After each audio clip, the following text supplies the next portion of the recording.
Hello everyone, and welcome to an impromptu show in which I am very, very angry. Consider this an experiment in whether or not it's a good idea to do a YouTube live hangout when you're pissed off because you spent all weekend troubleshooting on your computer and it took too long. And so I'm angry because for the second time this year, I installed some malware on my computer. And for somebody who suffers from security OCD like I do, that's a big deal because it means I spend 2 days like wiping the hard drive and like backing everything up and making sure everything's okay and then reinstalling everything and then carefully putting everything back how it was before. So back in June or so, I installed uTorrent because that company, had brand reputation. I'd used them before, and I installed it. And of course, like an absolute idiot, I didn't read the contract of adhesion like nobody does. What normal person does that anyway? And I installed uTorrent, and then to my dismay, it took over my browsers and made the default search engine Yahoo. I mean, that is torture, right? Like Yahoo. And so getting rid of it was really, really tricky. Every time I restarted it, we reset it. But worst of all, it hijacked my tab management. My tab management is very important to me. I often have over 100 tabs open after 24 hours or so, and it lost all my tabs. And I was furious, absolutely fuming that a well-respected company was resorting to malware to start making money from its products. And I understand, I really do, don't get me wrong, I understand that that we all need to make money, and what I'm trying to do with this conversation, I'm trying to take this negative energy that I've got right here and all this anger and use it as a force for good, right? I want to bring this back around to the good things. But I always remember this kind of peer-to-peer, end-to-end networking movement as being a good thing. It was supposed to bring people together, and then when these companies start resorting to this kind of tactics, I'm just showing you here, and I'll put this in the links below when we're done. These are the official pages where BitTorrent and uTorrent explain how to remove the malware on the computer. Yes, I am calling it malware. I'm aware that there are other names for it, like pestware, adware, that kind of makes it sound a bit more, clean and a bit less kind of unsavory. But the thing is, call it what you like. The fact is, it's like someone's put their hand inside of your body and they've got in there and they've rooted around and they've changed something. And especially when it came from what I thought were the good guys, I'm just quite annoyed about that. What I would have appreciated instead when installing these things, I would have appreciated it if they had just given me a Bitcoin option, and I would have just paid for it right there and then. So I'm very humbly going to introduce now my guest for this evening. We have Theo Goodman with us this evening. How are you doing, Theo? I'm doing pretty good, thanks. And I downloaded uTorrent too, but I haven't found any adware or whatever yet. During the installation, they did ask me a whole hell of a lot of questions, but I paid attention. Of course, I didn't read the really long text like you're talking about, but they did say, "Don't you want to download this extra thing? It's really free. Don't you want?" And then no, and then it said, "Don't you want to download this one? It's also free." No, Yeah. I don't want that. But the way they presented it was really tricky. I had to really pay attention, because usually you just click through this stuff. You think, okay, uTorrent. I even was like, wait, isn't uTorrent the real one? Not like some fake one or whatever. Because like some other people, I haven't used it in years. I used to use it for music, but that was like more than 5 years ago. Anyway, let's go on to the next guest. Well, we'll get on to that in just a minute. And we also have, for the first time joining us, we have James Richards from Blackcoin 3D, I should say. Hello. Hello. Yeah. Can you hear me? Yes, I can. Good. Great.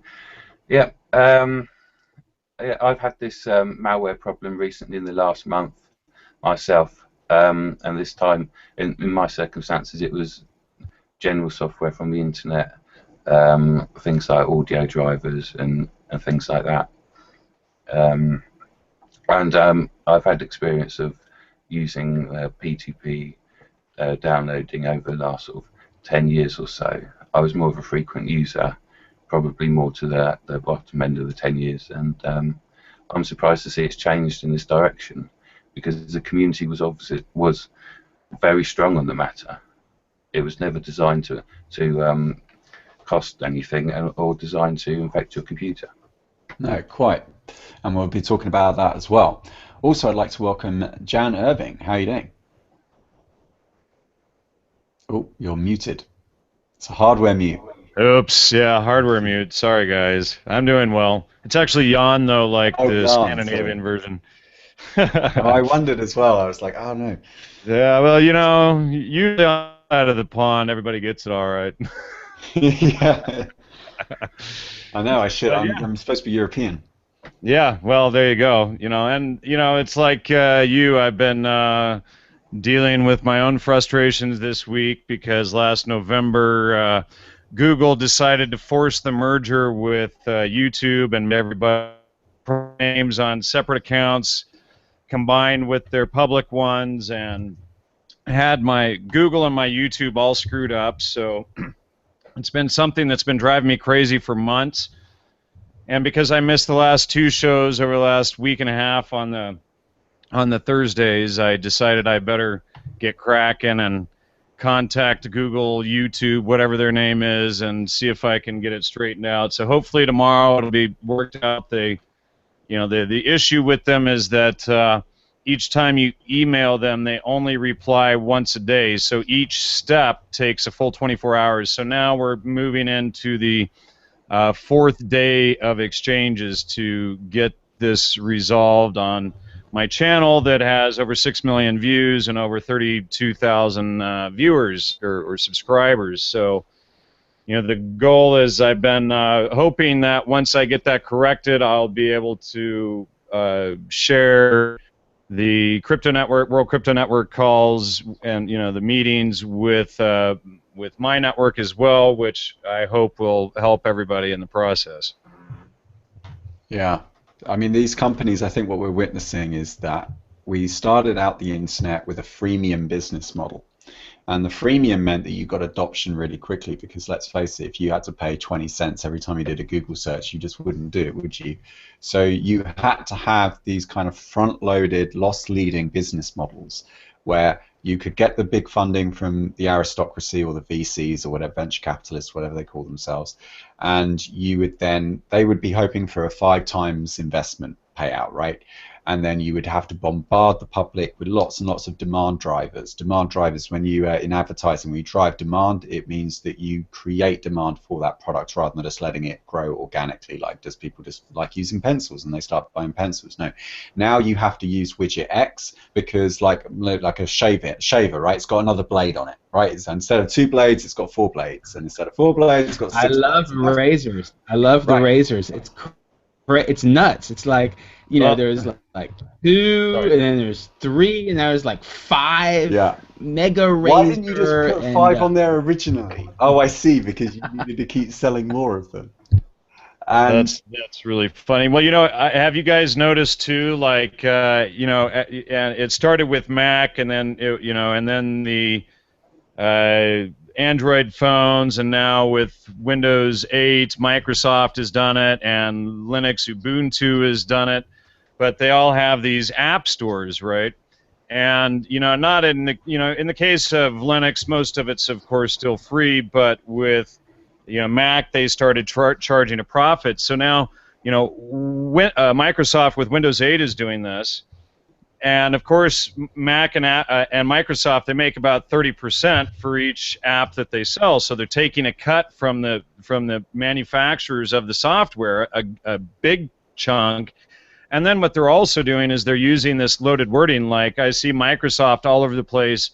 They'll say, you know, if it's desktop software somewhere, a software that you downloaded from somewhere on your own, from a company that you respect and trust, that, you know, your relationship is directly with the company, they now use loaded wording, and they call that legacy software.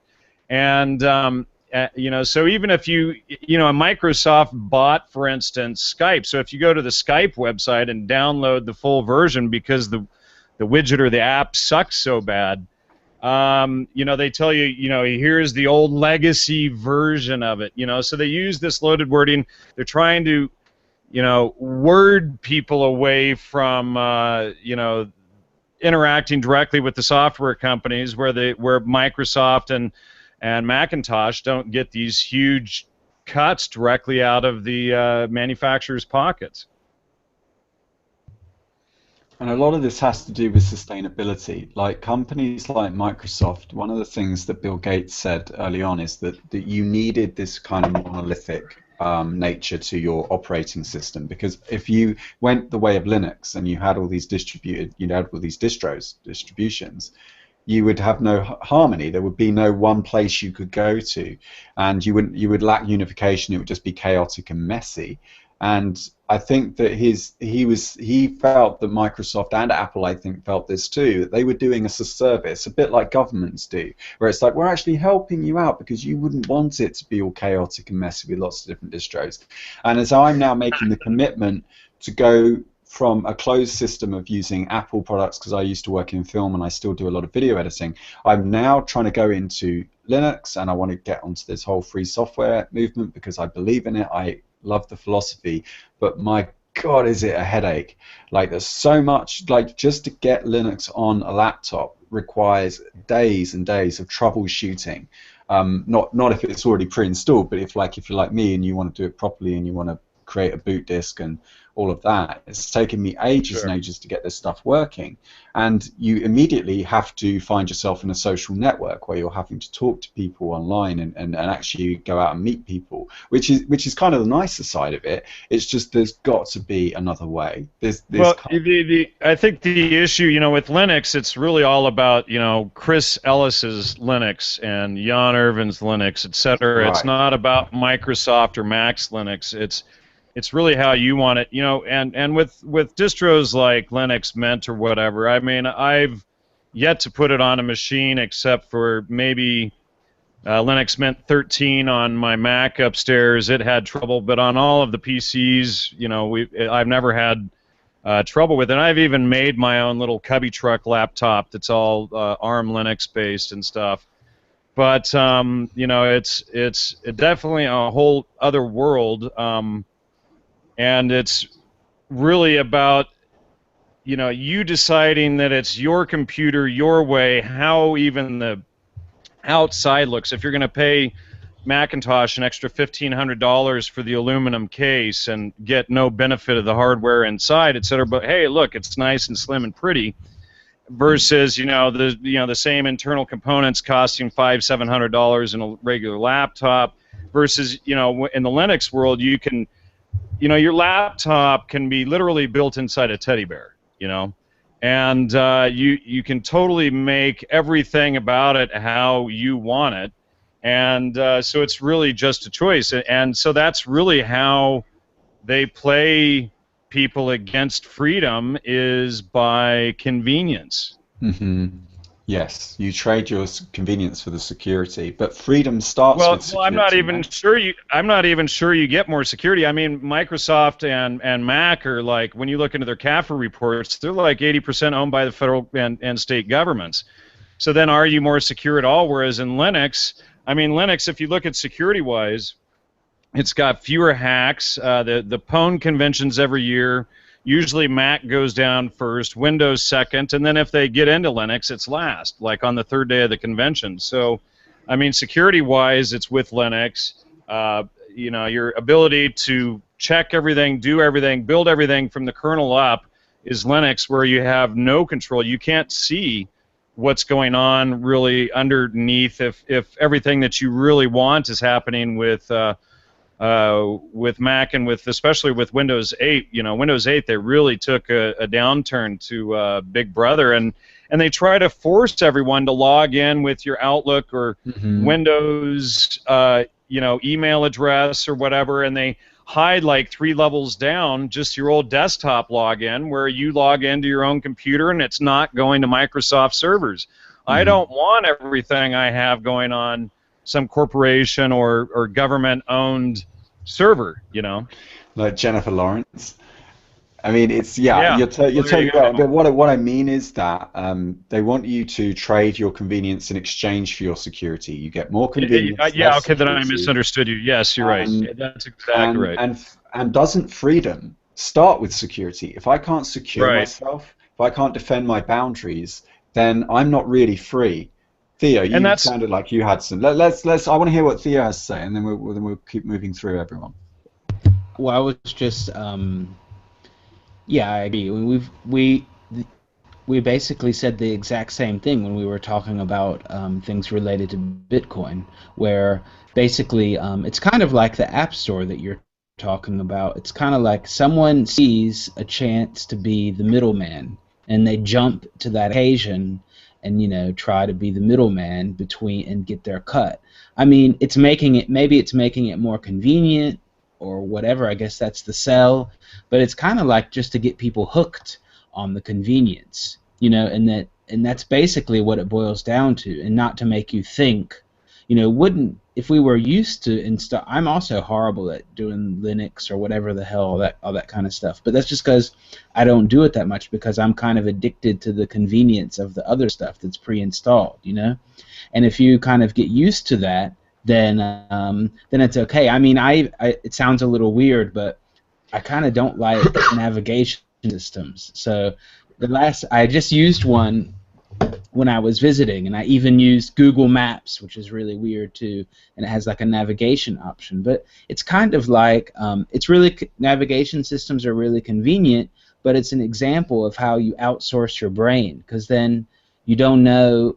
What if you were to use it, for 20 years? I mean, we're not there yet because they're not that cheap, that old. But then suddenly one day your navigation system doesn't work. It would be really strange when you're traveling around a city, even where you live, maybe, because you're not getting these, where do I go? Or it's the same with our phone numbers. Now they're stored on our mobile phone, and I still remember phone numbers by heart from before I had a mobile phone, but I can't remember anyone's mobile phone number now, not as quickly as I used to be able to, because we just kind of outsource that part of our brain. Well, this reminds me of a tweet that Tony Lane Casserly put up on Twitter earlier, where she says the internet is a living lucid dream, an interactive database of projections from our subconscious mind. And I know from our previous tweets, James, that you're quite into Lacan, no? Yeah. I did a master's in psychoanalytic studies, and I did 4 years of a PhD, which I didn't. I actually quit after 4 years, having a memory problem, basically. So, and that's all the end of that. That was, I don't know how many years ago. That was now 6 years, but it was it was actually about the viability of using things like instant messaging and email. My PhD was for psychoanalysis, psychoanalytic therapy, so to speak, or not therapy. What do you make of this idea of the internet is like a map that we go online to get offline? And as Theo is saying, it kind of becomes a navigation system. It becomes part of your body. And when these companies start to invade and start moving furniture around and putting sharp, pointy objects on the edges of things, and almost like, not deliberately to hurt you, but if I was going to kind of channel the entrepreneurs inside of these torrent companies, these BitTorrent companies, I think I know what happened. And you're the analyst, you're the psychoanalyst, so I want you to respond to this. I reckon they got pissed off, like many people do, many business owners do, at their customer or client's sense of entitlement. That after a while they get pissed off with the client and they go, well, screw them. They always want it for free. They want it by yesterday. They want it for nothing. And we're just gonna put this malware, this adware on their computer. It's going to make them go to some defunct search engine that wasn't even cool 14 years ago, let alone today, and screw what they think, because we need to make money and we've worked hard on this. But isn't this insincere? Because I always felt that the free software movement wasn't about making money first. It was about having impact first, and the money came later, and about delivering value. So to me, this kind of comes across like they never really had good intentions in the first place. This was always kind of part of their strategy to go commercial, to sell out. Your thoughts? Well, I'm not sure about quite a psychoanalytic angle on that, but there was always little bits of attempts to put things like adverts in, but it was always condemned by the P2P communities. But I think, because I mentioned one called Emule and eDonkey that are a lot older, and I think these days you can't actually download anything off of them pretty much. They probably, whatever's very popular, maybe, I don't know, I've not looked in years, but I think now BitTorrent, uTorrent, the likes, they've got the whole of the network now. They've actually got network control, so they can make those decisions.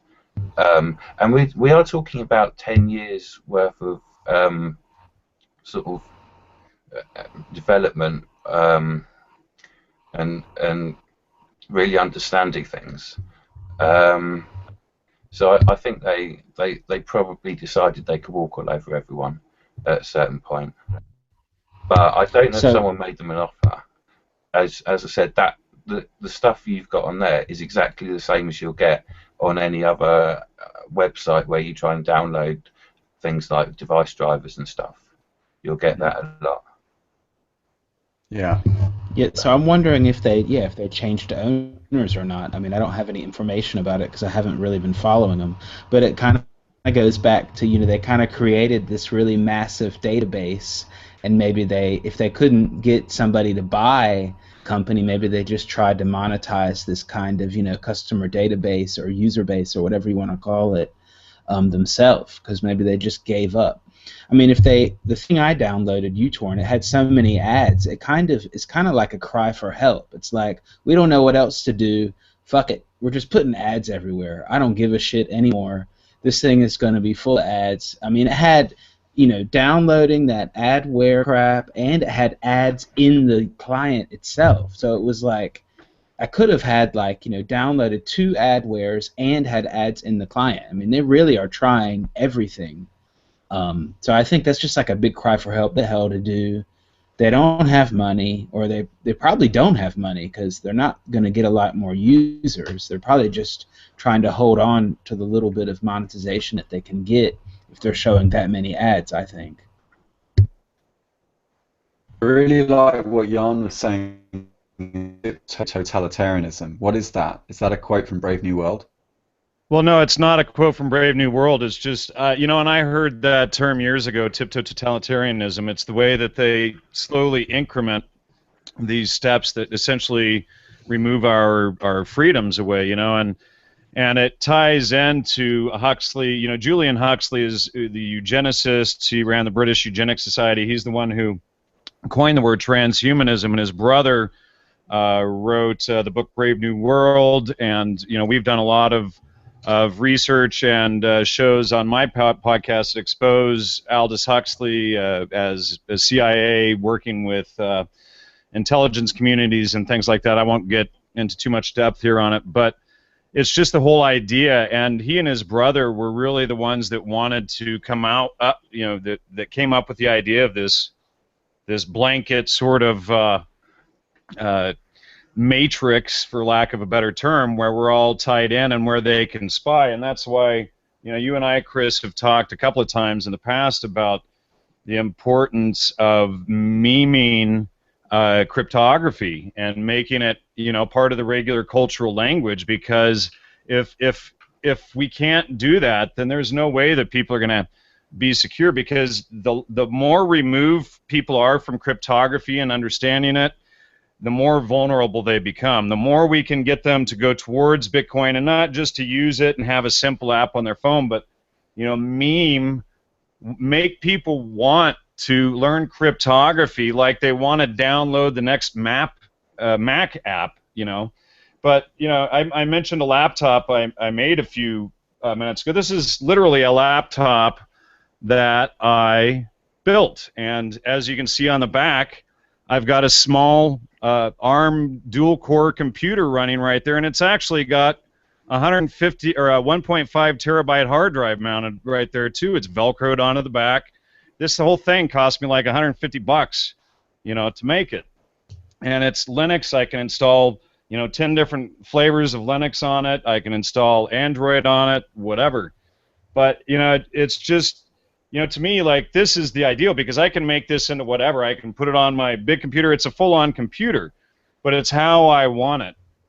And if we can get people back to understanding their own cryptography and understanding You know, computers are something that can be just as much how you, the user, wants it as how, you know, some manufacturer XYZ wants it. There's no reason why we have to bend to their rules. I mean, why not have teddy bear computers or whatever the heck? You know, it's like right now we've got this and full towers and phones, and that's the limitation, and it's just, you know, a few companies, various flavors of the same.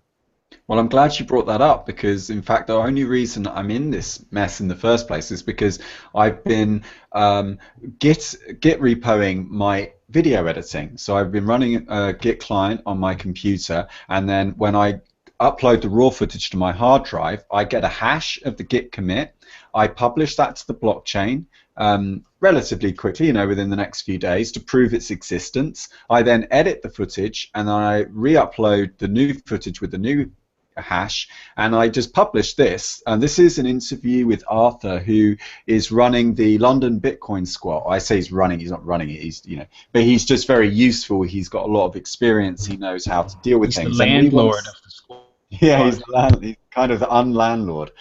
And I did this wonderful interview with him. He's so knowledgeable, and he wants to set up these kind of workshops. So you see all this space that we've got here in prime location in the middle of London. And the first thing that we need to be teaching people is personal responsibility, right? How to own your hardware. Go on. Chris, wow. You know, this is so important what you're saying. I'm so sorry to interrupt, but, you know, and they're there's a cryptography group where they'll, you know, set up a crypto group or whatever. But, you know, I contacted them. I could never get a group set up. But, you know, something like that would be excellent. And you teach people responsibility. So I had done the two shows with Christoph Atlas on just that, getting yourself, you know, understanding cryptography, getting yourself safe and responsible online. And I could not agree with you more on this. And one thing that Theo brought up a couple of episodes ago, something he said was really important, that the first thing you should teach somebody when teaching the Bitcoin is responsibility and looking after their private keys. And that's absolutely missing from most of the instructional videos on Bitcoin on the web. And I've been through them, pretty much all of them, actually. I've watched all of them. And most of them, if they don't, even if they're the good ones and they start off with the ledger, which is what they should do, they're still lacking, I find, that kind of sense of, no, you need to really be careful, because this is all about the way mind, memory, and matter work together. And no matter how good you are, like as a cryptographer, everyone suffers from what's it called, Snake's law, which is where either people won't look after their keys or they can't look after their keys, right? Their passwords and so on.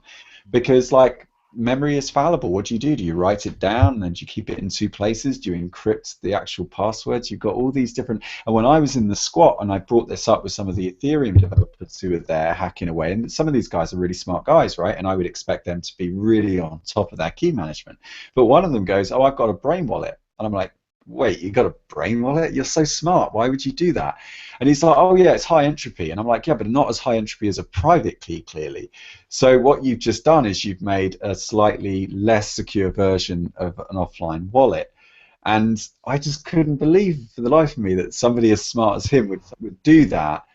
And it just goes to show that, like, with all the very smart people that lost money on Gox as well, that even when you're really clever, you're not always looking after these things properly. And I still feel like this needs to be driven home. So the idea at the squat is that I'm going to start giving. I've already got some willing students that are already living there, and I'm going to teach them how to use their phone, how to secure their email, how to install PGP, how to use all this stuff properly, because a lot of this stuff is free at the point of use. But as I was doing that and as I was making the video, it was hard work anyway, because Git wasn't really designed for media files, right? So it's taking age. I'm not using GitHub. I'm using Git properly through the command line, and it was taking ages to generate the hashes. And I finally got it working, and then I tried to distribute it over torrent, because I want all of this to be distributed. I don't want it to be on YouTube, because you could take us down if they don't like us, or it could just go bust or something. And those links may not work forever. So I was using BitTorrent, which I was recommended when I last had the malware infestation. And this looks great. I could really get behind this project. The only problem is it's very kind of gorilla. Like, I don't know how to say it politely, because you even have to download the software from people's private, like, Dropbox accounts, which is obviously suboptimal.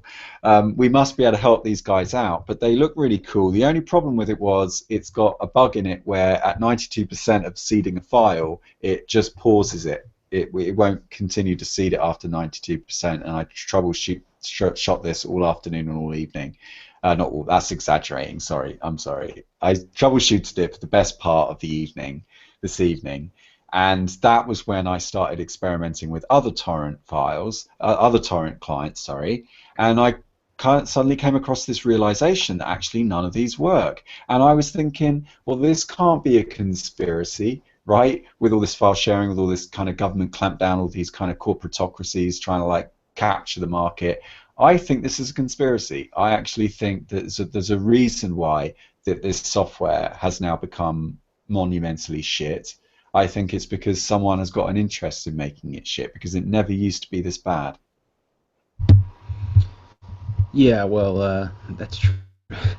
Well, there is, there's some people talking about there's like a storage is, I think it's in beta. I haven't tried it, but I mean, it's not exactly like torrent, but it could be a solution to all these problems. So that's basically incentivized decentral cloud storage, where you get storage coins for offering up your hard drive as a decentral way. That's the simplest way I can explain it without getting into all kind of white paper kind of stuff, and I can explain it that well now.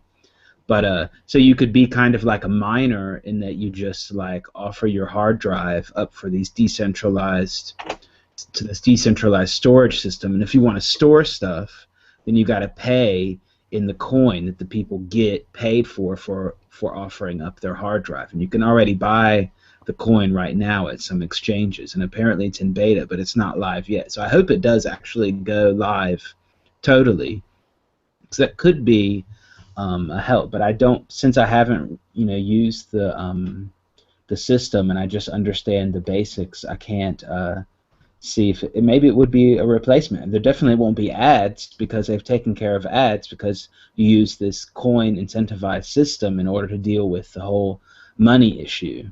But there's not going to be ads in the whole coin. coin. Is it a coin presumably that they own? So you have to go via Yeah, their they coin do in own order it. to So do it. basically, I met the guy that invented it. And I think Sean, I forgot, I don't want to say his last name wrong, but anyway, I met him, and I just asked him, so how are you going to make money? And he said, well, they're just going to pay everybody, all their employees, in this storage coin, and people will want it to store stuff on the system, and you get paid storage coin to offer up your storage. So that's how it all works. So it's like an all in itself But what I don't understand is economy. I mean, if that's good. why don't they Go on. just support Bitcoin? Like, why don't we all just use Bitcoin? Yeah. Well, it's using Counterparty, so it's even a whole nother discussion. So Like, so I don't now know. I've got to go through two. I don't. No, I think the Counterparty thing was like part of the crowdfunding. I don't know. I don't know the mechanics, or I don't know why they can't just use Bitcoin. I know what you mean. Like the whole question with all this thing. I think there was a joke, but it's not that funny. Like I was talking to someone on Facebook, and I think it was one of these guys that we met on one of these shows that was about the traveling guys, the like monastery guys, and he was like, oh, okay, hey, oh yeah, you're from the banana group, right? And I was like, yeah. And I was like, oh, okay. And I said, so they were like, yeah, I was just talking to someone about all the systems. I was like, oh, does it have a blockchain? And we were just joking. He was like, oh, does it have a blockchain? Does it have a coin? Everything has to have a coin. Everything has to have a blockchain. Every idea you have has to have a coin. It's like idea coin, glasses coin, Yeah. water coin. It's like water blockchain. I've got to take my glass. These glasses Yeah, are it gets absurd identified after a on while. this.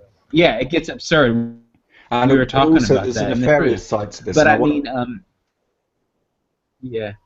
Okay, go on. I just wanted to bring this back around to how the fuck do we compensate each other in a post-scarcity economy? Because it's a serious issue. Because I said the other day, and I may have been putting it too strongly, and bear in mind, I'm feeling very angry right now, so I'm not myself. So for the record, for the internet record, because this will be online forever now. Okay, so I said the other day that basically nothing says I hate you like slavery. That when you don't pay someone, that effectively what you're doing is you're shortening their life a little bit. You're taking away their freedom of opportunity. You're taking away their freedom from fear, which is, I think, what all of us really want. Ultimately, nobody wants to be scared. I don't think, not in an anxious way. And and I just said, look, it's not right that the exchange value can't be this dominant signal that we use in a market, because markets are just conversations. They're places where people come together to discover price and opportunity. It's not just about the signal that you create when you exchange. It's also about appreciation value as well. There's also about use value. There's lots of other qualitative signals and information that we garner when we actually use the products. You know, when you use a product and you take it completely for granted, and then it breaks, and then suddenly you realize how important it is, and often you will buy an upgrade and actually pay more for it next time. That's called appreciation value, and that's where it's like you didn't even realize how much it was worth until it left your experience. You also get things like buyer's remorse as well, where you buy something and then you regret buying it even though it's a perfectly good product, but there are all kinds of complex psychology. But because economics has now become this very kind of monolithic kind of profession where it's mostly just white guys in suits talking about consumption, and it all just becomes about consumption rather than about nuanced human action, which is really what economics is supposed to be studying. As a result, what we've done, I think, is created a game, because really it's just a game. It's just a set of rules that are a lot more discrete than life's rules, which are much more complex, where a group of men in suits have learned that this signal, the exchange value, is way easier to gain and way easier for them to gain than everyone else. So what they do is they set about a business where they persuade everyone that this is the only rule in town. From now on, we only measure exchange value, because that way we can set up like exchanges and control all the order books and do all of this stuff. If it's like more nuanced and more like conversational, like recommendations on Facebook or just word of mouth, we can't measure that. And if we can't measure it, doesn't really matter. Can't really game it, can't really manipulate it. I think what they do is they say, right, before we kind of create this society, let's make sure we can cheat first, and we can only really cheat with this metric because it's the only metric you can really measure. And I think what a lot of this internet is doing is it's helping us to compare notes. We're actually getting together and saying, did you use that product the other day? Well, like this, where I just set up a video because I'm pissed off that someone has raped my computer, that some reputable company that I used to admire has got inside of my computer, abused the friendship and the trust that we'd built up. Like I thought that meant something, right? I thought we'd like had some moments together in the past, like totally just abused it, cheated on me in the worst fucking way, and then just started bombarding me, deleting my time, which is just tantamount to murder, right? Like I don't care if you delete me at the end of my life or in the middle of it, it's still the same. You've taken away the time in my life, and that just makes me feel very angry in such a way that I want other people to feel angry in a positive way, like angry like you want to do something about it, like you want to go into the uTorrent forums and just fucking go, wake up, like there are other ways of making money. So what other ways do you make money? I think, to get the conversation started, and this will kind of be the last topic, but I suppose we can bat around some ideas. I think you inspire people to pay. I think people pay you like I did the other day. So I did a video at the Ethereum meetup. I did a live video. It cost me money. I'm not eating very much at the moment. I had to like go like a whole week where I hardly ate anything to pay for the train ticket, the season ticket that I needed. So I went to London, I did it. And you know what? I put out the video on Twitter and I said I need 0.0045 Bitcoin to make this break even, right? And guess what? In 4 hours, I had more than that. It was like I think it was like 6 milli Bitcoin. So I'd actually gone about 20% above that.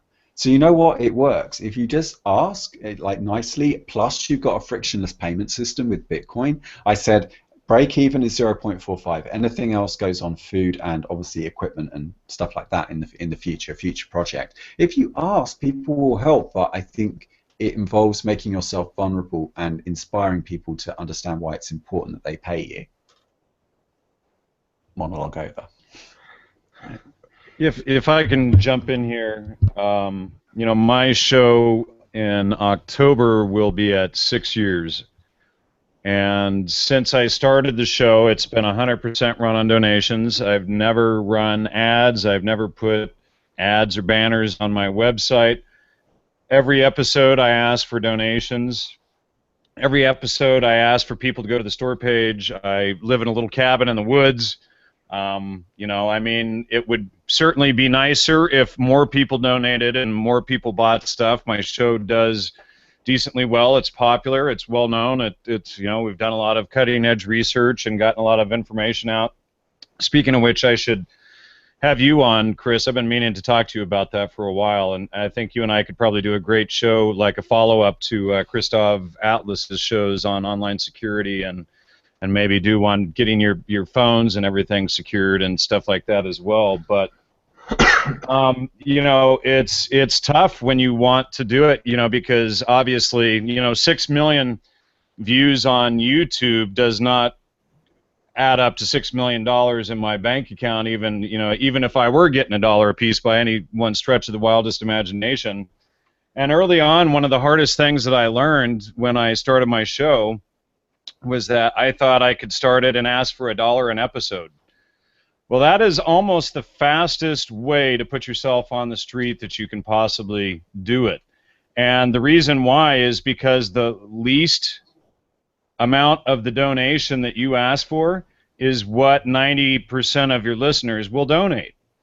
And so what happens is all of the people that did donate $10 or $20 or $40 or $50 or $100, they all start donating $1. And then pretty soon you can't pay any of your bills. And running a donation-based show, you have to find that minimum donation where you can still pay your bills and still get the work done. I mean, is it $10? And then you're just asking for that donation. But if you even have that $1 or $5 amount up there, that's what people are going to pay you, and you're not going to be able to pay the bills. So you've got to figure out, is it 10, 15, 20? What's the minimum donation that you can take? And those people that would have donated $1 or $5, they'll usually step it up to $10 or $20 if they're already there. That's interesting. So it's just about suggesting, what the donation should be. Well, people are going to pay the least they can. The least that they think that you want is the least that most people will pay. So you have to decide what your value is for all of your hard work and your show that you're doing, and then set that minimum donation. I mean, right now the minimum donation for just single donation is $15. And that's probably still too little. If I put it at 20, I could probably get more shows and more work done because there would be more income coming in. But increasing the amount doesn't seem to lower the number of donations. But lowering the amount is always going to put you on the street. Right. But can you creep it? Can you just add 10% like every 6 months or something like that? Sure. I mean, and that's kind of what I've done is, it's like when I did that $1 thing, that was just, because I used to have $5 a month, then I went down to $1 to increase the number of donations. Sure, I might have gotten, 4 more donations that week, but $4 isn't going to cut it, right? Whereas, if it was at, those 4 donations, if the minimum was 15 or 20, it would have been $60 or $80. So obviously you can do a lot more with 60 or 80 than you can with 4. Yeah. So you can tiptoe it up, but you have to be careful that you don't start at the bottom, because that will be what you get.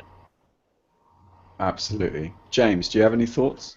Yeah, well, I've seen quite a few fundraising attempts, certainly for the Blackcoin community over the last few months, which has, I think, technically they raised about $30,000 for their PR company. And there's definitely, in the forums and on Reddit, it definitely seemed to be a method of being very clear about what you wanted, set a target. With things like those kind of fundraisers, it definitely works if people use a fresh donation, not wallet, but key to. My memory's gone. Anyway, and I think that's what helped you the other day, is that you put down a total, and yeah, a minimum donation is Well, you really make it. effective. What I'm experimenting with at the first thing. One thing I'm not doing is I'm not getting angry about this, not about my personal donations. I'm angry about the uTorrent thing, but not about the donations. Because if you start resenting your client, that's it. Like, your job is done. Like, that's why I left the film industry, because I just had so much contempt for the industry. I've been in it too long.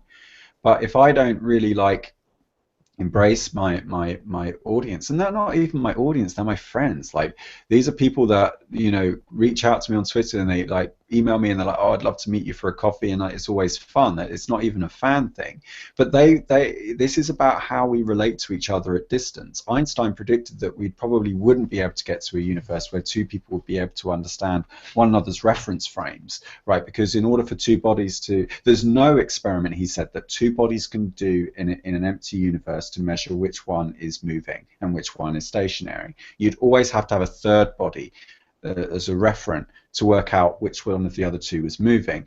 And what the technology has done, this new technology, is it's now the third witness, right? That this can come in dispassionately, disinterestedly, and without any kind of emotional concerns, to simply objectively measure things. And quantum mechanics is the most successful theory we've ever had in any of the sciences, as in it keeps fucking working.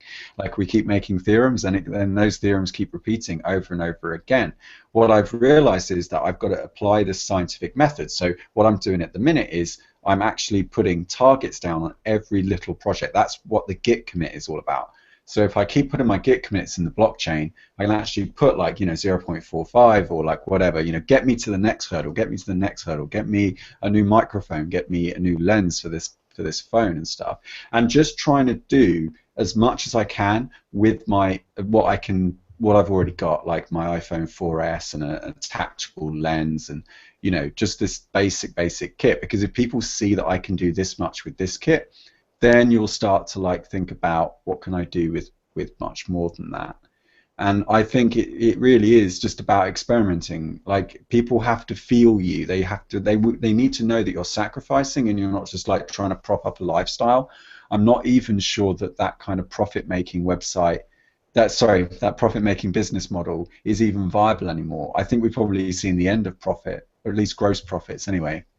I think that those profits were only ever at the expense of someone else, for the most part. Not always. I think the kind of profit you're going to see in the future is the kind of profit that profits everyone. So it's the kind of profit that probably will hover around 1-2% annually, not the 15-20% that we currently see on the Dow Jones and the FTSE 100. Well, if I could sell my Twitter account, I would profit a whole lot.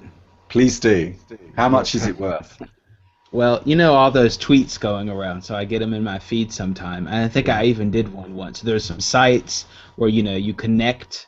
Of course, you probably say, okay, yeah, you can search all my personal information on Twitter. I agree, or whatever. Just tell me how much my Twitter is worth. And, people post them all the time. Oh, according to my tweets, my Twitter is worth $20,000 or whatever. I mean, I don't know. I guess they base it on how many, followers you have and all that kind of crap. So I just did a joke one. According to my tweets, my Twitter account is worth 567 Bitcoin, 765,432,075 Satoshis. Who wants to buy it? So if anyone is watching, I mean, then I would be ready to go. I could make content all day. I could make content all day. Everyone, you could read my funny tweets. I would make all kinds of crazy videos, and it would also allow me to do other projects like this. I can also show. So here, I know that. Hang on a minute. This isn't an advert, is it? Yes, it's an ad. Yeah, but I want to explain. I don't sponsor this message. Yeah, but I wanted to. They're not really for sale, so there is no exchange for these. So you just have to. So the ones in blue, people just gave to me, and the ones in orange, I created. So Yeah, and it's just They're kind just of funny. numbers. So You're just looking at numbers. When are I we know. going to stop Yeah, but fucking making numbers yeah, up? That's but I just think that, bullshit. but that's the whole thing. But that's the whole thing. I think that it even shows that this whole thing, this Doge Party. I didn't even like Doge before Doge Party, but it's so You've made the ridiculous price that go it. up. Yeah, I know. You've made That's the really weird. But the whole thing, it kind of shows exactly what you were saying with the numbers. Because of course, the ones I made, of course, I used the maximum amount that I could create of that coin or whatever, you know. And it just shows what you were saying, that it's all about that. But if anyone's watching and they want to buy some, wait, I made some Theo. Hold on. Yeah, here you go. If you want some Theo coin, just post your Doge Party address, and I'll give you some free Doge, some free Theo coin or noise. I really like that one. I think that's going to be really useful. And that people really look. Look how much X Dodge somebody sent me. They just sent it to me randomly. I have no idea why they gave me that, but that's cool. Or try me, that's pretty cool too. I like that one. I got one plur, that's important. So this is kind of like collecting like baseball cards or something. But I had a conversation on another forum, that because someone was talking about one of these little coins that I made on Doge Party, and they were kind of upset about it because I was making fun of their coin. And they were like, "Oh, that's ridiculous. Who would buy some shit coin? It's backed by jokes." And I said, "Yeah, that's the whole point. It's backed by jokes, and jokes are really valuable, and that's all it's backed by. It's backed by a joke, and I think that jokes have value. And so if everything is going to have a coin and everything is going to have a blockchain, then we have a joke chain going on. And I've got a joke chain going on right now. And if you want some, just post your Doge Party address, and I'll give you some. Well, you bring up a good point about monetization, and Twitter recently have added some new products where now you can start monetizing your feed by measuring the engagement metrics. And it's not even businesses now. They're actually aiming this at every user on maybe the assumption that everyone's an entrepreneur now, right? And this really worries me, that we're losing friendship. That I think that the internet is a big lesson in friendship. That actually the reason people want to pay me is because they want to see me survive. And I perhaps somewhat controversially live with the idea that if I can't provide net positive value to the people around me, I don't deserve to live anymore, frankly, right? Now, I understand not everyone feels that way, and I'm not suggesting that people that are disabled, they can't work, they can't necessarily add financial value to the world around them, shouldn't be alive. But what I mean is, I never want to be a parasite. I have this big phobia of parasitism, so I never want to be like that. And yeah, I feel like what this internet is kind of teaching us is it's saying, okay, you need to know how to relate to people despite all that crap in the way, despite all the space and all the information between you.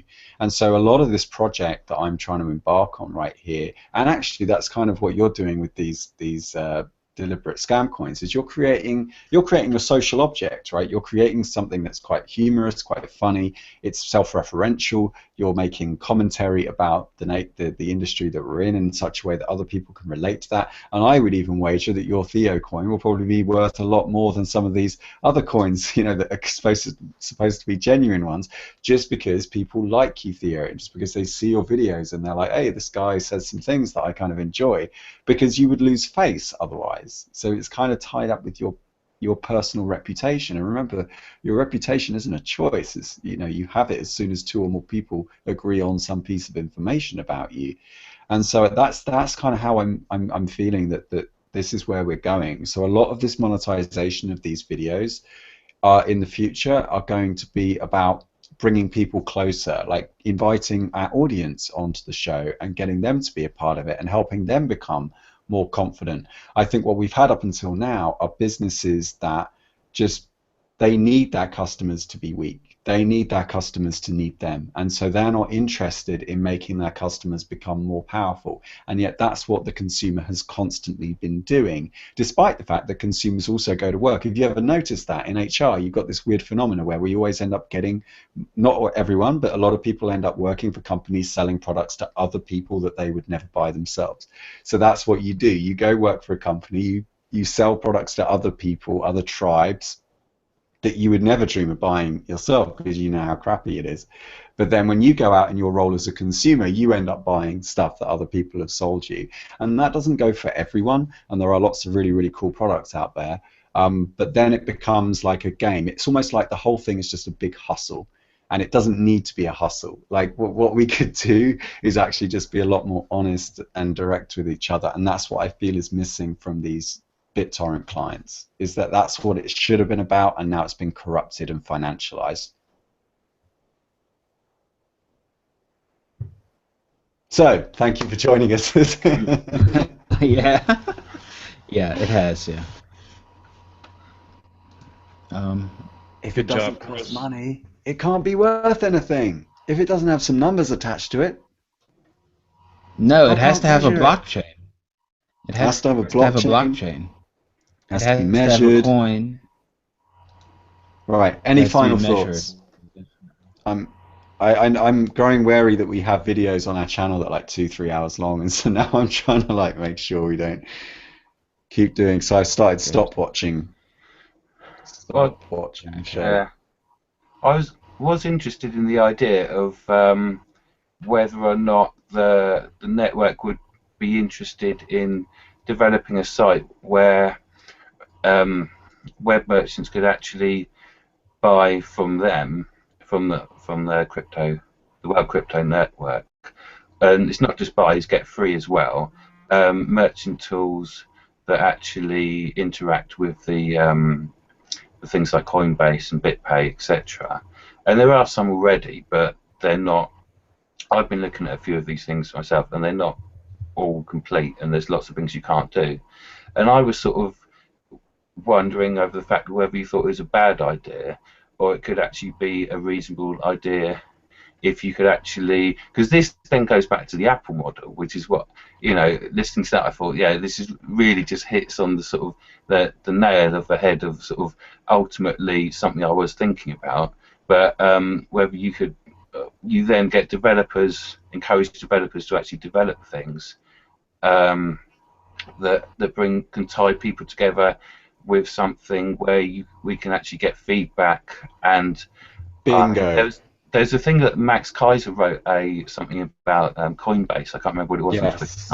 And it's things like that. We're not able to get feedback, and if we can get the people together about these companies, then we can actually create a dialogue between them. And the irony of it is actually I was thinking, yeah, maybe you'd sell the ones you could actually sell. You'd probably offer 70% as a developer, and then the network wouldn't have that. I just want to jump in because you've made an excellent point. And so this is what I mentioned to the guys at blockchain.info at the Amsterdam conference, and I still haven't heard back from them, and it's really disappointing, is that actually a lot of this is all about UX, usability design, because UX people love feedback. They thrive on it. And now you've got projects like Cucumber, if you look it up, it's for Ruby projects where you can actually put human readable code into the actual source code itself that can come directly from the customer or directly from what we call them stakeholders oftentimes. And they can actually put their feedback directly into the code so that the developer has point of contact with the customer. They're no longer in like a cubicle in an office or just in their bedroom, like detached from their user base. They now come face to face, and I do that. I have software on this computer that does eye tracking, and like you can film the person. And I've been suggesting that we actually turn this educational, edutainment type channel into not just about passive, certainly not passive, like I just talk and talk and talk at people and it just kind of washes over them, but actually something where we could give feedback to these Bitcoin wallet makers and all of these other software companies. We're actually recording people as part of the show, but then they're also using that for their own usability research. So it's value for value.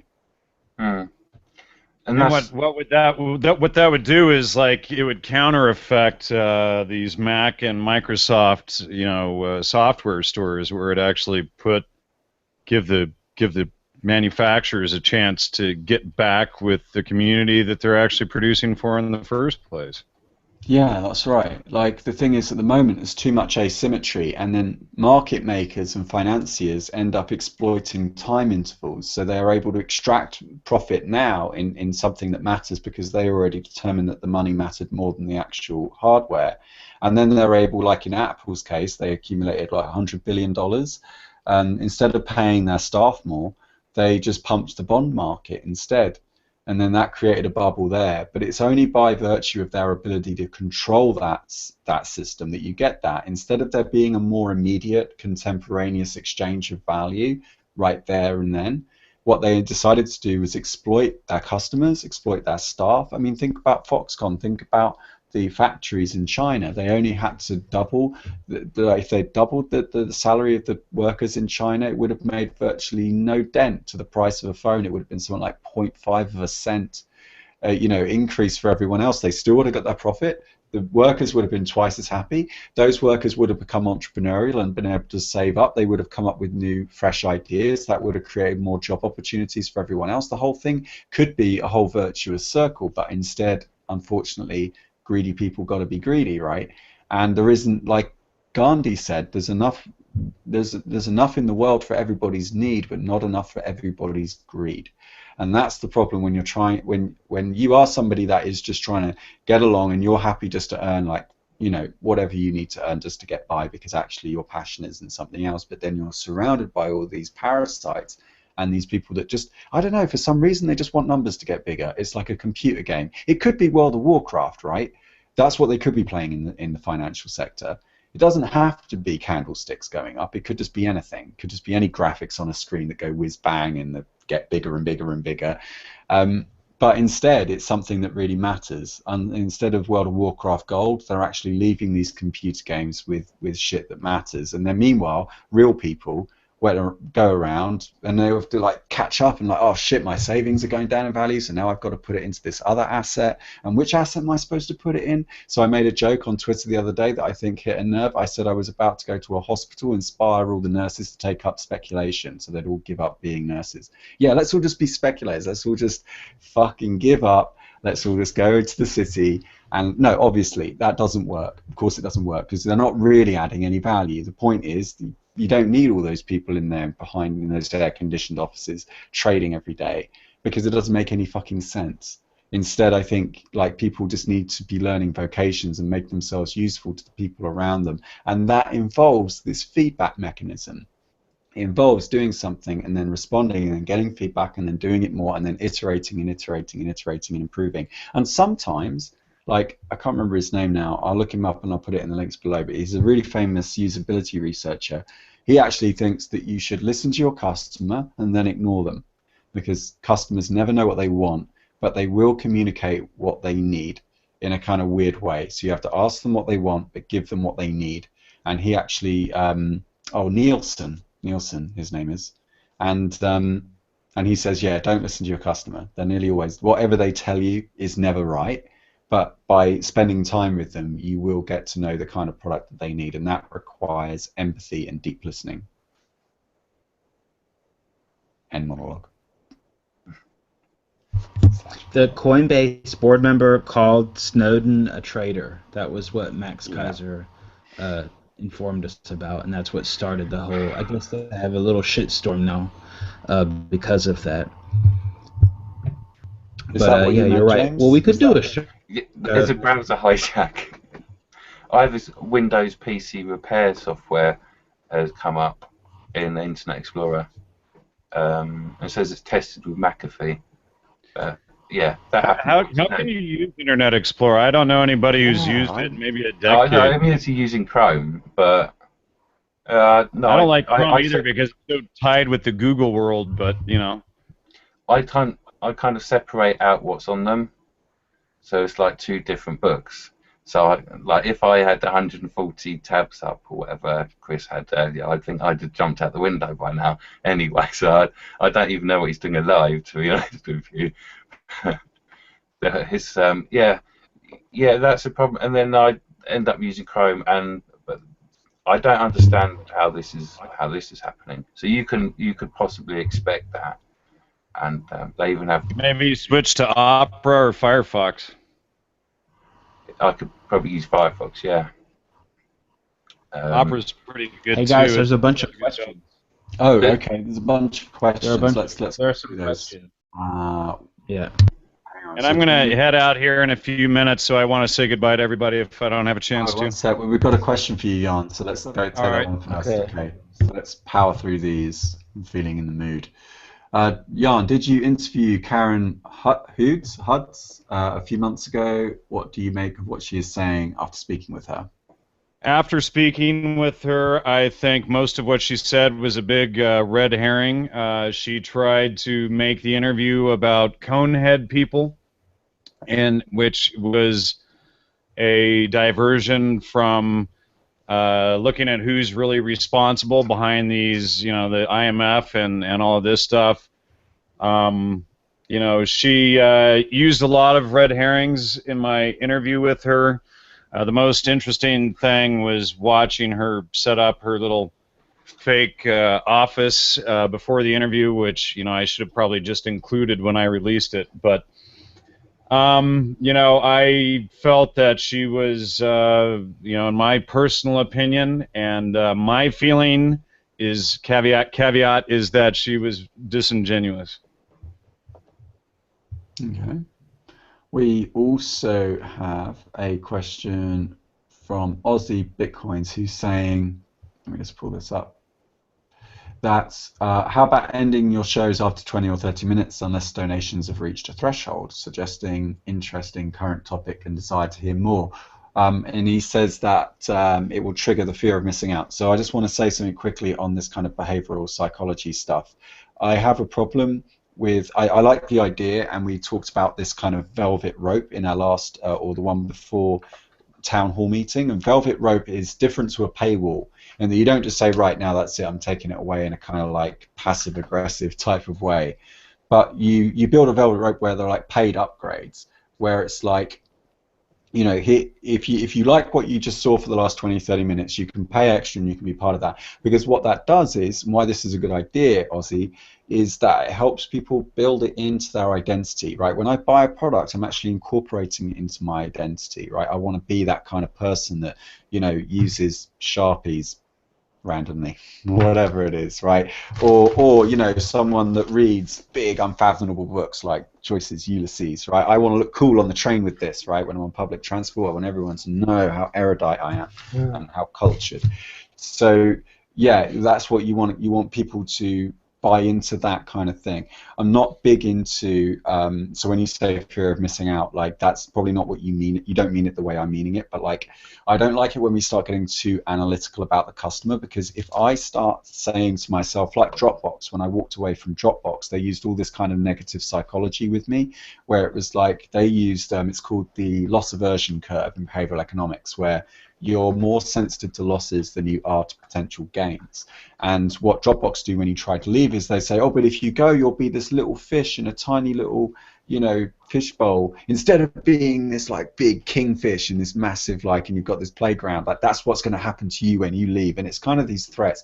And what it means is that instead of like trying to inspire people, instead of like going down to your customer and actually saying, let's help you up, let's help educate you, so you know what, if I say this to you, don't fall for it. It's a trick. Yeah. We got this guy. He did a psychology major. Yeah. He knows about you and your spending habits, and he's about to exploit you.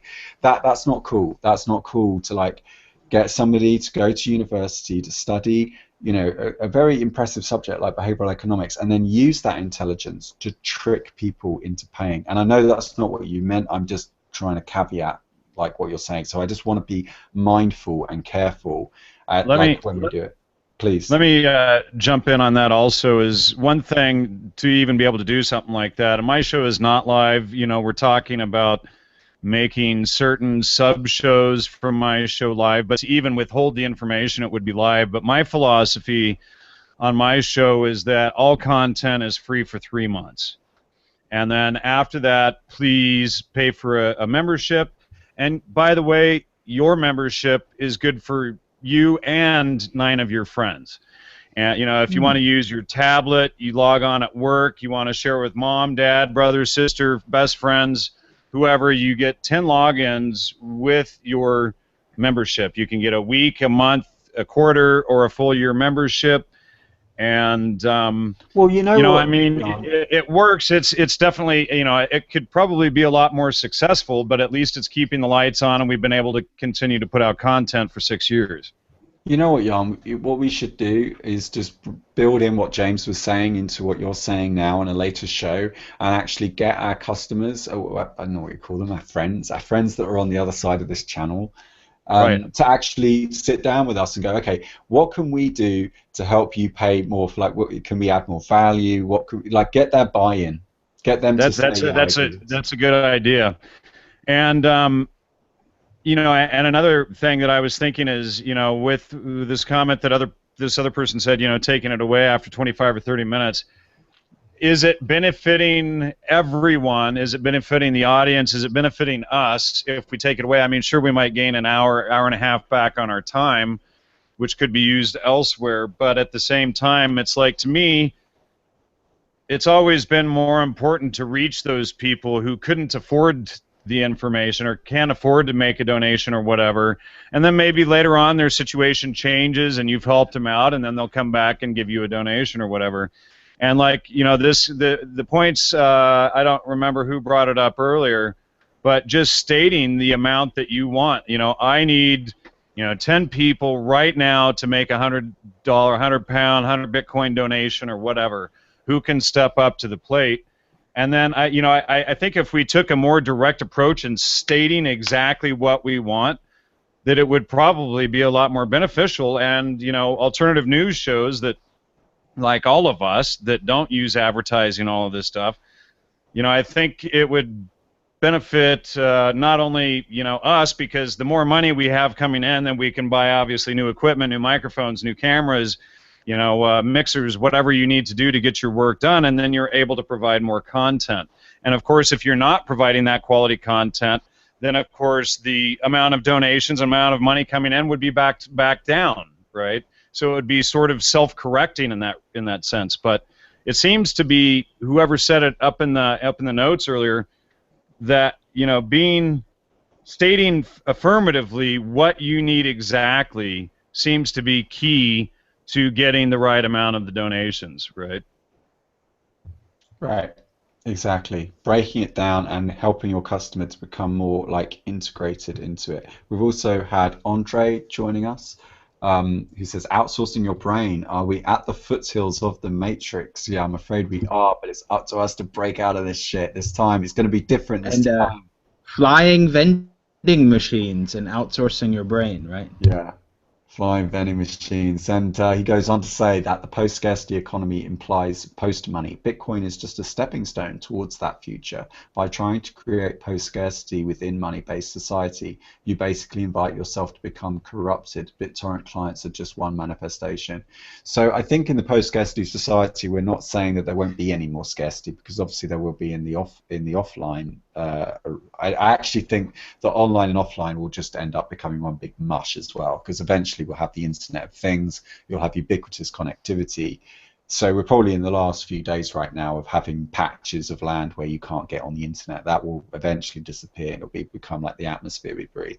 So I think what this is about opportunity and decision making. And the internet provides us with a way, goes right back to the beginning with Theo's point about the internet as a map and these kind of navigation systems, is whereas before you probably only had a few rotten choices to go with, the internet now makes it possible that you can be in touch with all kinds of different opportunities all over the world. And like I had somebody very kindly offered to fly me out to Spain, to where he lives in Benetton. Thank you very much. I won't mention. I don't know if you wanted me to mention that publicly, so I won't say it right now. But yeah, and that was so. My God, I was like, oh my wow, this is amazing. This is such a kind thing for somebody to do. And so I had like a long Skype chat with him, and it's like, yeah, cool, I'm really, really up for this. But this is what I mean about interconnectedness, is that just because something happens far away doesn't mean it's not close.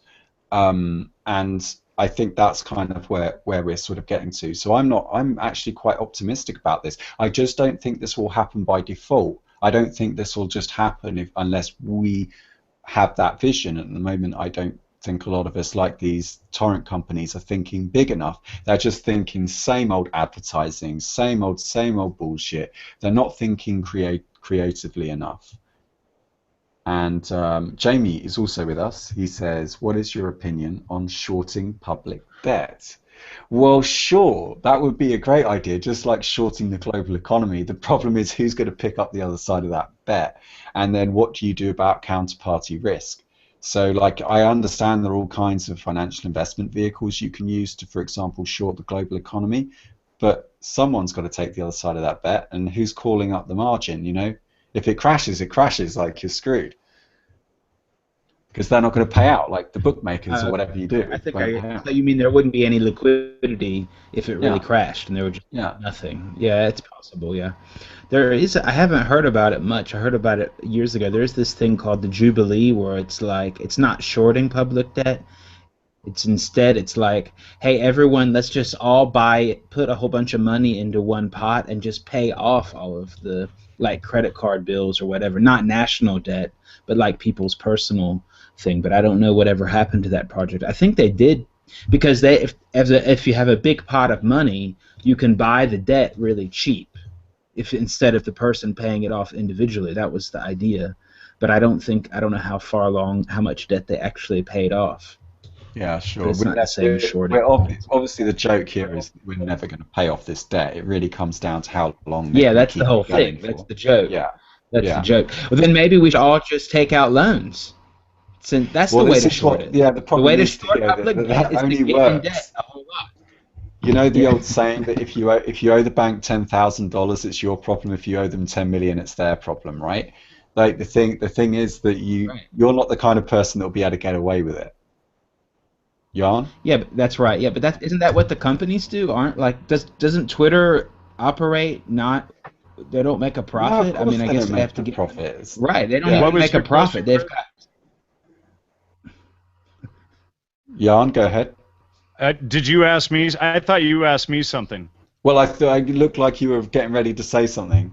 Oh, no, I was responding to somebody who was asking me a question. I'm totally sorry there, guys. No, sorry. And then I interrupted on top of that. Yeah, Twitter's a kind of weird one because they were idealistically driven for a long time, and they also had some VC investors that were also sharing in that ideology such that they weren't put under management pressure on the board until eventually they were. And now they've totally just gone down, let's just do our pocket, let's just do advertising, nothing else works. I think the problem is that a lot of this stuff doesn't scale, and the problem is that the advantage we've got is that our business model doesn't need to scale because we don't have this pathological need to be big and take over the whole world.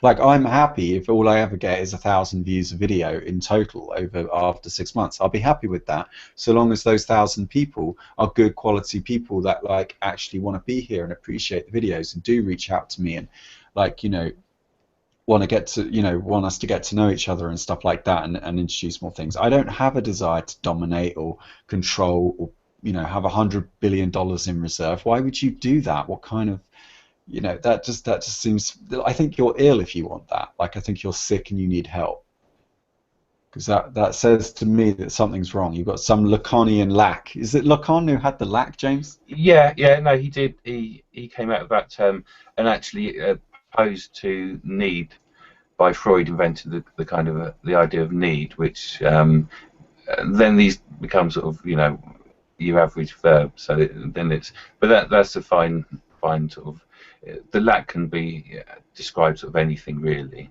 And would it be a stretch to say that, you know, because the advertising, I used to work in advertising, and it was all about making the audience feel like they were inferior, that they were missing something, that they were lacking something, and they needed this. Like, well, it's not supposed to be. This is what really, really, really annoys me, is that it's not supposed to be used by anyone to do that kind of thing with. It's just supposed to be understood, and the actual concept is really that there just is this lack between. In some regard, just there is this individual difference in a way, but it's not. There's differences between people, but it's sort of struck out from language and the order that of the world and our understanding of the world that comes from language, and it creates this sort of lack. But a really good metaphor is advertising, you see. And if you understand the concept of how much language and all these, they're sort of symbolic interplays, so all the little details they're put in, and I mean, Eddie Izzard used to do this joke about washing up liquid or whatever it was, and he said, you've got to buy this because they're having sex, and that was all it was, you know. Yeah. So or like if you don't buy a product you won't get any sex. Yeah. So it's just based, and those are simple things we understand, and this actually, and that is where the thing with uTorrent actually and their power, I feel, is sort of, they've got into this position where they control all the concept of it in the order of things, you know, and then they really can control you. They control that external order, and they control you. So what sort of Apple does, controls a certain order. Yes, that's right. And they devour, and then they stop a new, more positive thing emerging from that, and that's what I'm kind of worried about at the moment. So let's wrap this up. I just wanted to add that we were getting some really cool people tweeting us out, and one of them, JD Winkleman, said that he has the latest version of uTorrent running on OS X, which has no such issues. So thank you for bringing that up. I think what I'm going to do to turn this into a positive, Hattori Hanzo is saying, like, have I actually found a torrent, software? No, I haven't. I think the way I'm going to have to turn this into something good is by not being, that phenomena where an error message comes up and you don't read it. Yeah, that. Oh, I suffer from that sometimes. So I don't want to feel like I've just rushed through this and I haven't looked into it properly. I did do quite a bit of research before starting this video, don't get me wrong. Like, I haven't, misled anyone. But maybe I should just concertedly now spend the next, 24 hours start working out, like, how did this happen? Who bought this company? How can you really uninstall it? Because I've been trying to uninstall it. I can't get rid of it. Just, and I'm pretty good with computers, and then it turns out that someone else isn't having these problems, so maybe there's some kind of weird opt-out. So I'll look into it, and then we'll do a follow-up show, because this isn't cool, and I'm going to reach out to these companies as well for their response. Any final thoughts from the panel? Let's schedule this week to bring you on my show and talk about, like, an addition to my shows with Christoph Atlas on how to be prepared for online security. I think, with Christoph and I, we mostly discussed doing secure Bitcoin, cryptography tales, and that sort of online security. So maybe just like a whole nother level of show on top of that. I think it's important for people to have, or to know how to be safe online, and it's getting worse and worse by the day. So, and whatever we can do to meme cryptography, maybe you and I can get into a discussion on that as well. Sounds great. I'm looking forward to that. Yeah, you should also obscure things. You shouldn't only, in my opinion, encrypt things. You should hide them in funny places, unexpected places, and be decentral about it. That's just James can talk about that briefly, if he will, like private language. What you've done there is you have hidden something with cryptography. It's just a shared secret. But actually, when you hide something and no one knows about it, it's just a secret with no password. It's still yeah, basically. I mean, but just like in obvious places or not so obvious places, and so on. Or, I mean, some people brought up the whole sloppy wallet thing. I haven't really looked into it so much, but I think that and don't put it all in one pile. I mean, everyone should know not to put everything in one pile, but people still do it. They make one big pile, and then they put like one password on it, and they think it's safe, and it's not. Make a lot of piles. Put it in different types of different ways to do it, and then, don't forget that either. Just because you have one big pile with one really strong password, that's not really the best way to do it either. Yeah. That's all. Agreed. Cool. The purloined letter. Oh, thank you for bringing that up. James has just put this in the chat box. The purloined letter. There's actually a really good podcast. Let's see, can I find it before it gets weird. What's it called? Partially Examined Life. Did a really good video, a really good podcast on the Purloined Letter. Let me just pull that up for you. It's one of my favorite philosophy podcasts.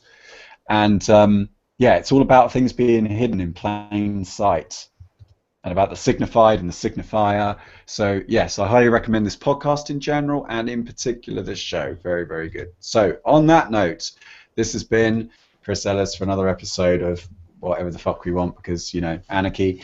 And we've been talking today about uTorrent and the BitTorrent clients and the way they've basically sold out because they installed malware for the second time this year on my computer, giving me Yahoo search results. Who wants that? Like, seriously.